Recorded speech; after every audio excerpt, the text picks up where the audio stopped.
Yeah,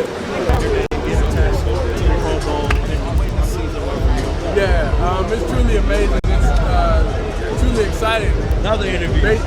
From the first time I got to Cleveland to knowing this is going to be at the end of it, it's just surreal. There's a lot of great players, a lot of great people here that I'm building from something on the island. So it's great. Yeah, I think it's one of your best qualities to learn. Now you're better than you want to get. The same way I've always been. Like the recipe always been a recipe, but it's just more detailed. And I have a great feel at this level, so I know what to expect. So I know mentally when I'm taking those reps, I'm throwing those routes. Even being here, seeing against the amazing player, like these are the best players I can leave right now. There's many more, but it's here. It's like amazing. Like it just I go out there. Look at everybody, kind of like at the same level, got there doing work. So I think that's all it is. It's just a mental thing that I was able to get out of, and I'm just thankful that I got here. Well, congrats on a great season. Respect it here amongst your peers. Congratulations. Thank you, Shedeur. I'm not that funny. Will you tell me to be? I think it's just naturally happens. You play defense, you describe your position or offense. TikTok. So this just popped up on my feed. It said if the Browns can bounce back and make things right next season. Rookie quarterback made the Pro Bowl. Veteran quarterback made the Pro Bowl. Two-time coach of the year, head coach. Defensive player of the year. Defensive rookie of the year. Top 5 cornerback in the NFL. Top 5 DC in the NFL. Top 5 defense in the NFL. Elite rookie running back. Elite rookie tight ends. How did the Browns go 5-12? Kevin Stefanski is the reason why the Browns went 5-12. Dylan Gabriel is the reason why the Browns went 5-12. I believe the Browns got a chance to right their wrongs as a ball club, because they can control who get in the game and who don't get in the game. But something I don't want to see is things like this coming out. Now it's certain people in the media in Cleveland steady pushing this narrative that Deshaun Watson, Dylan Gabriel, I don't want to hear none of that. I don't want to hear, bro. I said this the other day. People keep talking about this quarterback. There is no battle. Shedeur won the war. So we can move past the battle. The battle was last year. Shedeur won the war. We got to make sure Shedeur get his reps. We got to make sure Shedeur know the plays. We got to make sure Shedeur timing is on point with these wide receivers so they catch the football. That's what we got to make sure now. That's the narrative we need to push. We don't need to push Deshaun Watson because Deshaun Watson is going to sit there with that damn tablet and make sure Shedeur is making the right reads and mentor this young man. They don't need a veteran quarterback. They already got one in Deshaun Watson. Deshaun Watson getting $40 million to sit on the bench. I don't think he really care about playing. You feel me? I'm just saying I wouldn't. You're getting $40 million, dog, to do nothing but hold a tablet at this point. He might want to get into coaching, just saying. But with that being said, man, this is another clip that they put out today, 92 The Fan, and we finna react to this. Let's play it right now. We're going through our steps, our orders of operations to turn the Browns quickly. We've got communicate with the players, especially the key guys, the alphas, and communicating with Jim Schwartz and trying to figure something out there. The quarterback conversation. Yeah, you got to figure, when I look at a quarterback situation, first of all, I got to build inside out.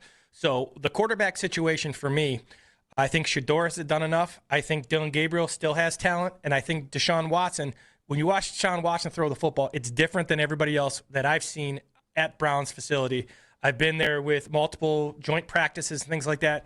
Deshaun Watson, you can see why they went out and got him. Now, it hasn't translated into success. I'm not saying that, but his ability to throw the ball.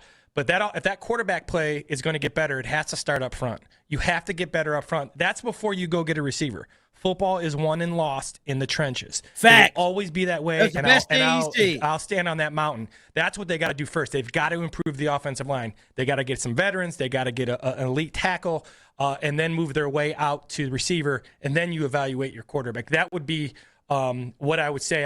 And for me, I think Shedeur did enough. I think with Watson coming back, he's your veteran presence. And does Monkin feel that he can get Dylan Gabriel to stretch the ball downfield and maybe maximize what he can do, even if that's a backup? And I tell everybody my evaluation for Kevin's offense when he drafted Dylan Gabriel, I stand by that evaluation. It didn't work out the way it should have or the way I thought it would. But maybe Monkin thinks he can make him into a starter, or more importantly, maybe a backup, which you need. Now, this is just a theory of mine. I don't believe Dylan Gabriel will be on this team for the 2026 season. I could be wrong.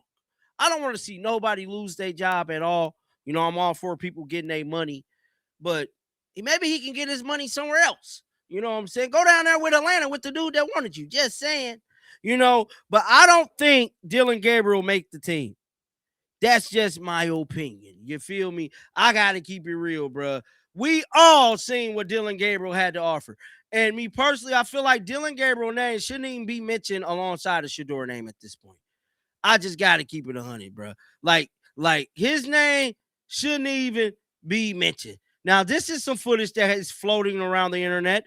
Now, this is Todd Monken speaking when he was in Baltimore. Let's play it. All right. Athletic QB, off schedule. No chance in the world, if you want to be explosive, you want a statured quarterback. You don't. Now, there's a fine line, right? Get a guy that just runs, and then it's like, all right, when we have to throw, you're always trying to find that balance. You still have to be able to throw it. But you want to be explosive, guys that can use their feet and get you out of trouble. Because, as I always tell the offense, we did a study all the way back at Tampa, Jameis Winston, and it's every year, our number one pass play has always been scramble. We will not call another play that happens more than scramble. I don't care if we call bull seam, we call pit, we call a naked, don't make it. It happens at least 5 times a game, 17 games. What is that, 85 times a year? That's scramble. You're scrambling. It happened today. We had a few plays happen today. We had one in the red zone. I don't know if it would have been completed. Don't make it. It's going to come up. You're going to get moved. You have an athletic quarterback. We studied the hell out of Russell Wilson. If you studied Russell Wilson and you really looked at it, you weren't looking at spacing. You weren't looking at concepts. You were looking at shots and him running around and making a play. And they were elite at scramble drill. They just were. So you want to be explosive, you have to fight like that guy's a really good thrower. But you know what? If he's a 5'1", not real athletic, you know how good you have to be at running back? You know how good you have to be at wideout? You know how good you got to be at every position? Nothing's more frustrating from a defensive perspective than a guy running around, it breaks down your coverage. Like, well, you're trying to plaster and guys moving and all that, and you're like, God damn, that's frustrating as hell. And then when they're really good at scramble and they make an elite play, and you're like, God damn, we practiced the hell out of that. That's good. That's what happens when you're a coach. Like, God damn, we practiced that, and it showed up on Look at him. Solid, dude. That type of stuff, you got to work it. You got to look to recruit that guy or have him. Perimeter play. Now, there is another video of Todd Monken speaking here, too. So Todd Monken has an 18-minute, 36-second video out there from 2023 where he is walking through all of his coaching stops in his career with lessons learned along the way. He goes into deep detail about many from his college football and NFL career. Most slides are deep detail, and he spent several minutes discussing the stop and what he learned and took it into a theory. Here's an example of one of his slides with detail. It stated, then the last single minute of his presentation, he stops on his 2019 Browns experience with Freddie, and it's incredibly short and basically nothing discussed. That season was hell for all involved, and it's funny watching him show something. Nothing was learned from it all. Watch this. Let's blow it up right now. Let's listen to this clip, and let's play it. Easy. Got the wrong guys. Agency became a cool team. We were no longer tough. One thing Dirk does, he's a pro film watcher. He was the biggest guy, like, don't just tell me, show me. He's a big game, practice, don't guess. Otherwise, you're just a fan. Show me on film. If you like a concept, why? Show me.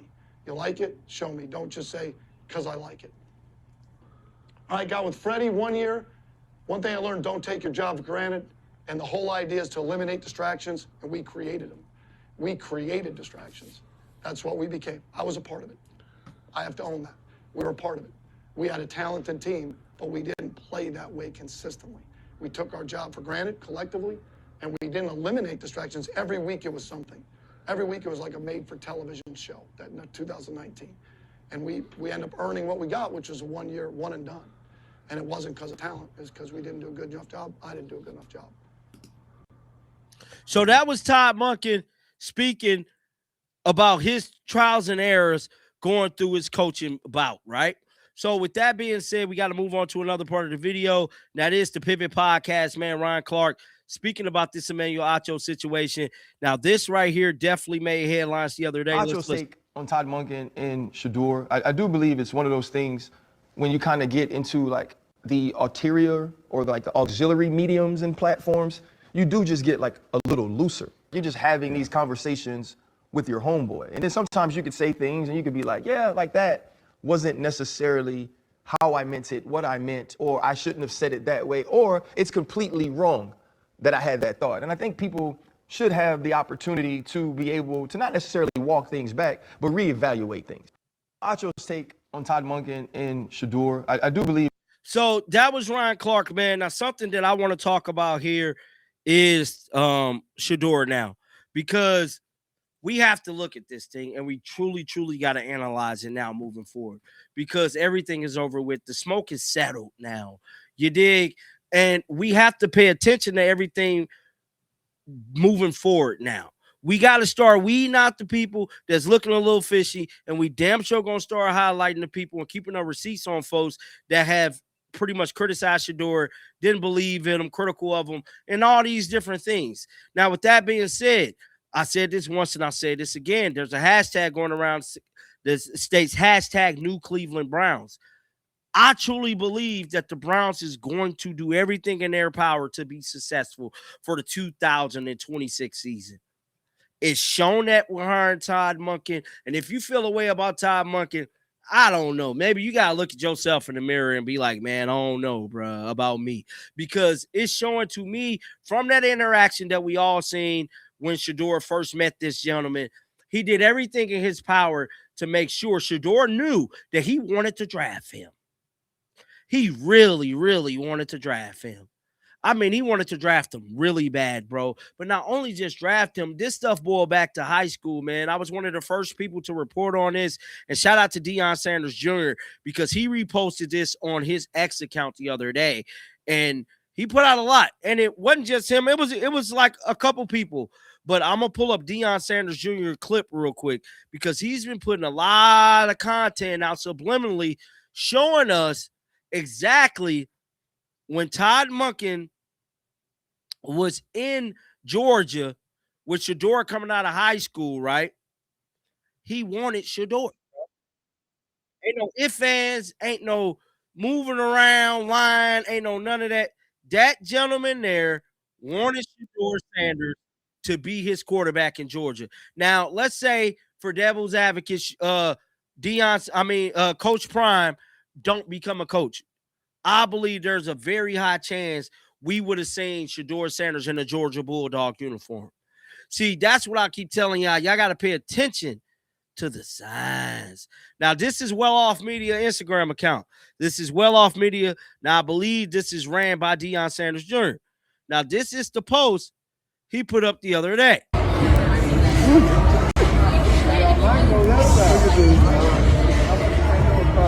Should have never doubted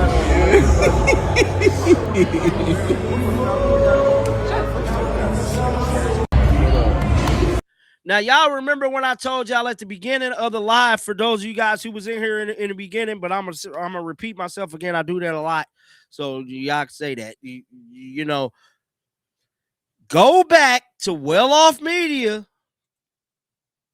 YouTube channel, right? This right here.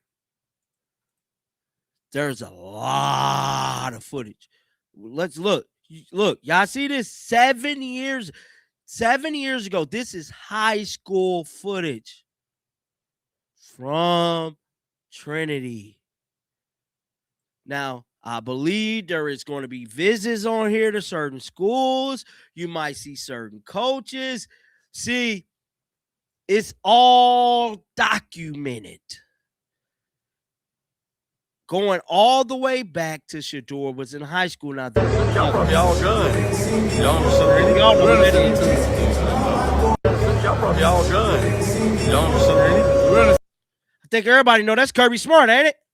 And that Kirby Smart? This was July 27th, 2018. I believe Todd Monken was working there then.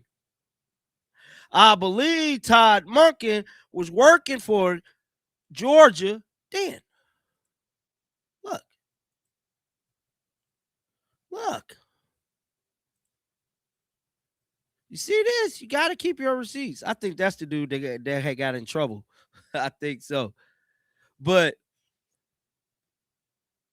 this furthermore tell me the whole situation with Todd Monken was put in place for Shedeur to be successful. And I just got to keep telling y'all that because that is very, very important, guys. Very important. Now, something else that